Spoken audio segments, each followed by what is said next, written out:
It's that time of the year, we're almost at Christmas and we're excited about getting our first telescope or astro goodies. But what do we need to make the most of our setups? In this video, we're going to be checking out my top 10 recommended accessories for deep sky astrophotography. We're going to have some honourable mentions at the end, so stick around to see what other things that I think you should buy. As always, links will be in the descriptions. Let's get to the video.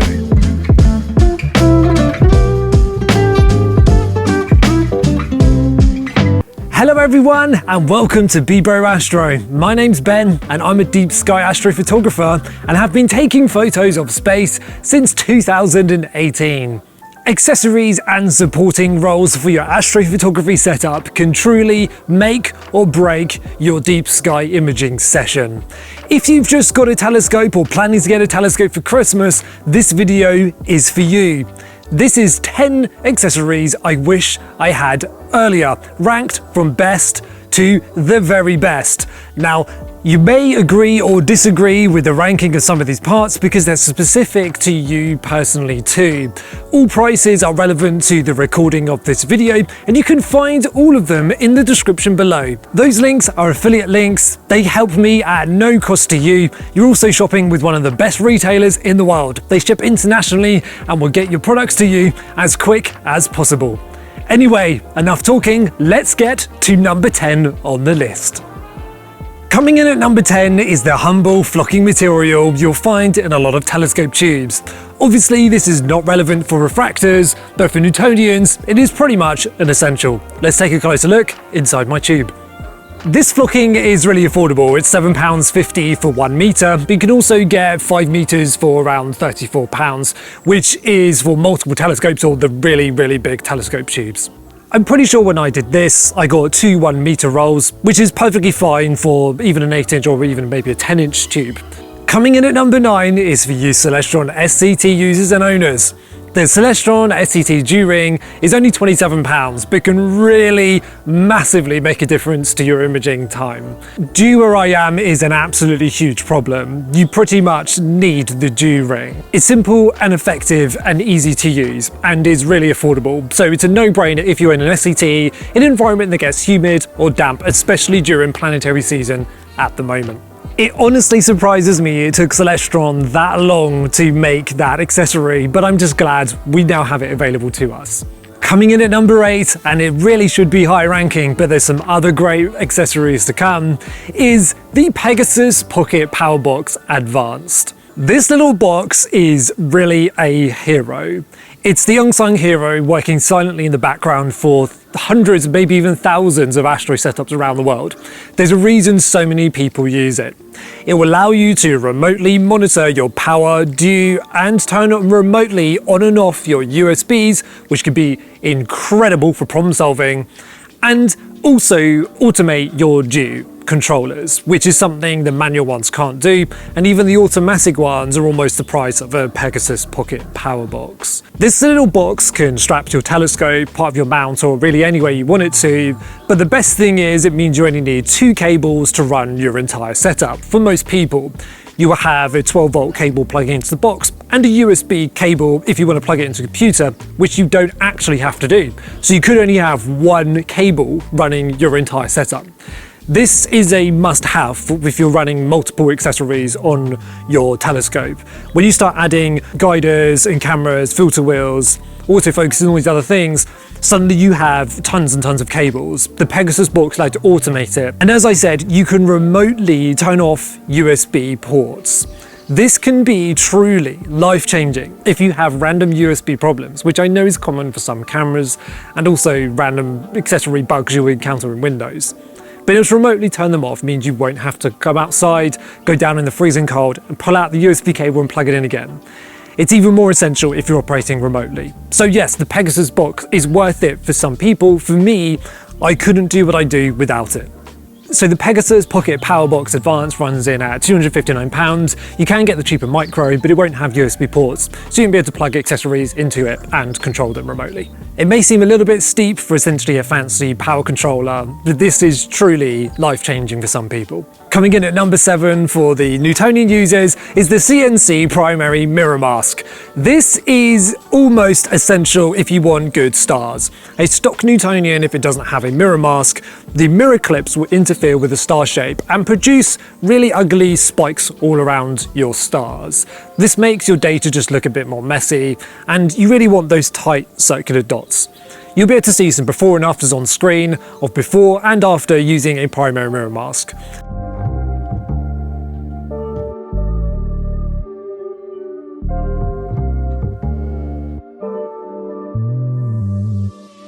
A CNC mask will be completely perfectly circular, and the ones I've linked have a slightly chamfered edge, which then reduces further reflections. This is £55, and like I say, for some users it's a must-have again. For refractor users, you guys don't need it, you just have to be more concerned about the actual lens cells not being too tight because they can cause pinched optics. Coming in at number 6 is the humble dew shield. Not everyone needs a dew shield, but if you're suffering with light pollution, especially direct light, or if you deal with tons of humidity and dew like I do, you're going to need one of these. They're flocked inside, so they also reduce stray light, as I say. This one is flexible and really simple to fit. It has a Velcro strap so you can adjust it. You can obviously make your own, but this one is built with a hard outside with a soft lining, and it's also lasted me years. I've dropped it a few times and it's cracked, but still works absolutely fine. You can also undo this side and you can actually make it flat, which is kind of handy for storage if you don't want this giant tube in this shape constantly. These are really, really affordable, and everyone should buy one if you're thinking about buying one. They're really cheap. They're £27, also in the link below. So here we are, we're now entered the top 5. These, I would say, are almost mandatory if you want to get seriously into imaging. Now this number 5 is going to be controversial. It's the AstroZap dust cover. This dust cover I have here is a glorified shower cap, but it's long lasting. I've now had this for years outside in some really bad conditions. It's got very damp, it's got icy, it's lost none of its elasticity though. The material is also held up really well. I use this as a dual purpose. It goes over the front of the tube to seal off the front from dust. The hard cover you get with these telescopes, if you add a secondary dew heater or have any cables coming out of the tube, it might not fit. If you add flocking material, it also might not fit and damage the flocking material. If you add paint, it may scrape off the paint. So there's a lot of reasons why you actually might want to go to a soft dust cover. But the secondary reason is to block stray light from the back end of these tubes. A lot of Newtonians don't have rear covers. The reasoning is because of two things. One, it's cheaper not to give you the cover, and two, is because it actually blocks the cool down time of the mirror. When you have an open back design, it allows the primary mirror to cool down quicker. So what I do on an Astro session, I take off the dust cover and I literally put it on the back end of the telescope to cover up the end to stop any stray light entering the back of the tube. You can obviously make one yourself. I know a lot of people that make them out of cardboard, but this will last you. So the AstroZap dust cover runs in at £22. It's something I can't live without. That's for the 8-inch model. Depending on size you go to will vary the price, but most people are using an 8-inch newt or 10-inch newt, and it's going to be about 20 something pounds. Coming in at number 4 is the thing I wish I did much earlier. I've gone through 4 of these before I'm finally happy. Number 4, we have the Baader StillTrack Diamond Focuser. So there are many focusers on the market. The reason I landed on the Baader StillTrack Diamond is because it is one of the best focusers for the price. Another really good option is the Prima Luce Astato Focuser. Although if you already have an autofocus unit, you might not want to buy this because you're essentially buying an autofocuser again because there's one built in. But the Baader StillTrack is ridiculously solid. It's incredibly solidly built and has tons of grip strength. There's way more information on Baader's own website or on First Light Optics website in the link below. This focuser has been one of the best things I have ever done on this telescope tube. I have gone through 4 focusers and they've all had similar issues. And one day I'll make a separate video relating to the issues of focusers and the fact you need to look out for the mounting design on especially Crayford focusers for Newtonians. I had my focuser fall out my tube. My entire imaging train of my camera, my off-axis guide and everything else attached fell to the ground while my telescope was slewing. I heard the bang from inside my house. It's a sound I will never forget. So if you don't want that to happen to you, consider upgrading to a much sturdier focuser setup. The Bada StillTrack has a really good mounting system, but huge caveat, you will have to drill holes in your tube. If this is not something you're comfortable with, I wasn't either, but it really wasn't that hard. Just take precautions and take your time doing it. Get some good drill bits that are designed for metal and make sure you've lined things up properly. Once it's on though, it's super robust and will have zero tilt. It's super smooth and will hold the heaviest setups. This thing's worth its weight in gold, and I'm surprised it is the price it is. This is £249, and when you consider some much more inferior focusers are only about £100 less, you are so much better spending the extra £100 and buying this Bada StillTrack focuser.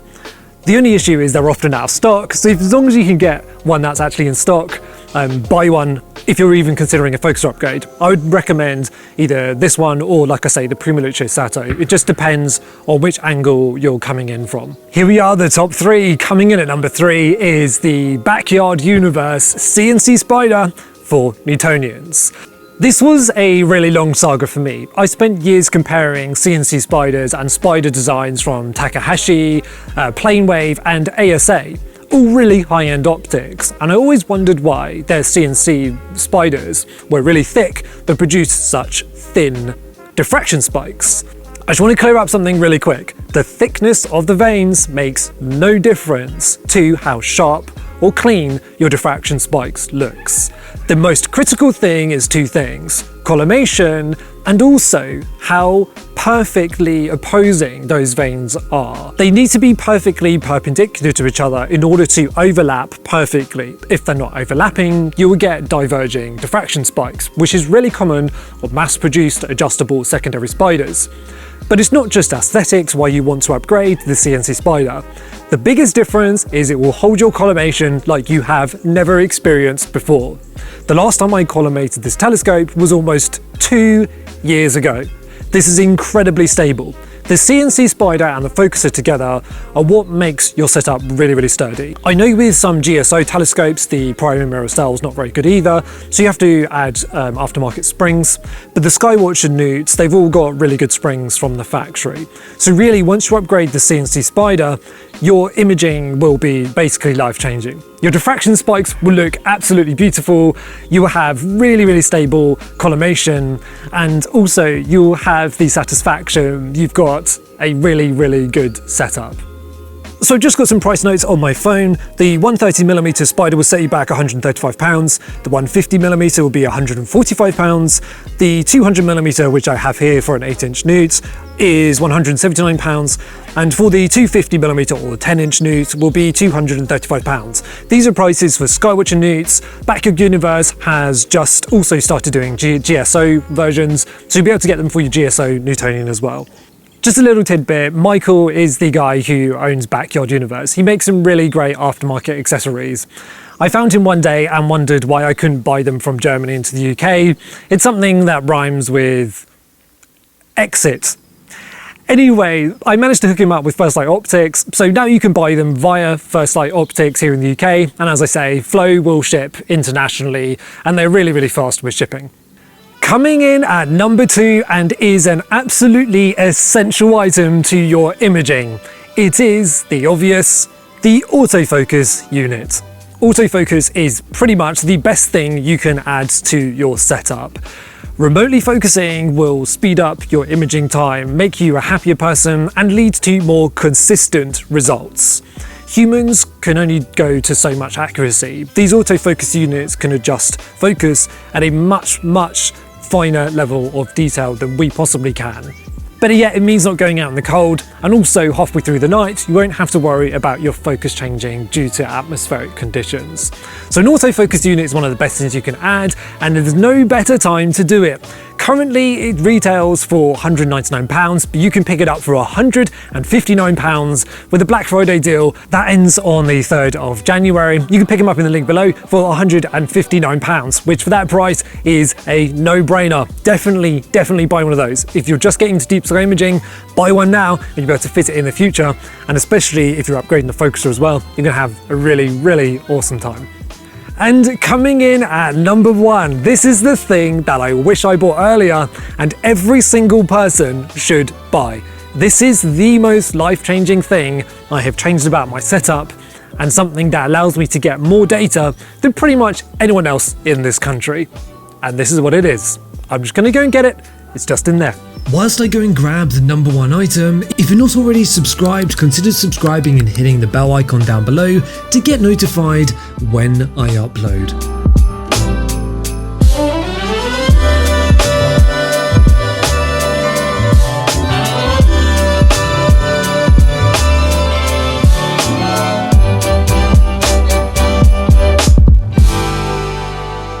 This thing is totally life-changing. This is the Telegizmo 365 cover. This cover is designed to be out 365 days a year in all weather. This thing is completely waterproof. It has survived some of the biggest storms the UK has seen in recent years. It survived snow, ice, tons of rain, big wind gusts, and also just everything that has come at it. This allows me to have my setup outside all the time. And that has been life-changing. When we've only had a few hours of clear sky, I can just take the cover off, put the dual shoot on, and I'm ready to go. And that allows me to collect data more than pretty much anyone else is able to who doesn't have one of these covers. And that is incredible. We're always striving for more clear skies, and anything that can increase the usability of your setup is the best thing you can buy. There are some precautions you need to take when using a cover like this, is to make sure you have some airflow and also make sure you have at least a desiccant pack underneath the cover to reduce any trapped moisture you may have. Also, to uncover it occasionally to allow it to fully dry out is really important to stop corrosion, especially when you're talking about optics. That said, if you take precautions, this is truly the best investment you can probably make for your setup. If you're in incredibly dry conditions, it will also allow you to keep the sun off and keep your telescope cool during the day, so the cool down time is quicker once the evening reaches. I cannot recommend one of these enough. They do vary in price and they can seem expensive, but the protection of your equipment and the increased usability, for me, is worth whatever price is available to us. So prices vary depending on the size of the cover you're getting. They vary from about £100 up to about £250 for the really big Dobsonians. But the one I'm using is £209, which is for the 8-inch EQ mounted Newtonian. Even if you're not using an 8-inch Newtonian, do buy the 8-inch version, because the 8-inch version goes all the way to the ground, so it allows you to protect things lower to the ground. I have my computer quite low to the ground, so I want to make sure no moisture reaches it. The other ones for, let's say, refractors, they only stop just below where the accessory tray is on the tripod, and the bottom part isn't protected, which isn't great. So yes, in my opinion, this is totally worthy of the #1 must-have accessory for astrophotography. It may not be the obvious, but is something that can increase the usability and overall enjoyment of your setup. You can remove the frustrating constant having to polar align, or as you set up, clouds roll in, or there's a rain forecast and then clear skies immediately after. You can just throw the cover on and then uncover it when the clear skies come back. That is amazing, and I really highly recommend buying one. Honourable mentions go to the off-axis guider and also the QHY Polemaster. A big shout out to an ADC as well. If you're doing planetary photography, it's almost essential, but for deep sky, it isn't. Off-axis guiders are good for long focal lengths, but not essential for medium short focal lengths, but they can be really good if you have flexure in your setup. So that's been my top 10 must-have accessories for astrophotography.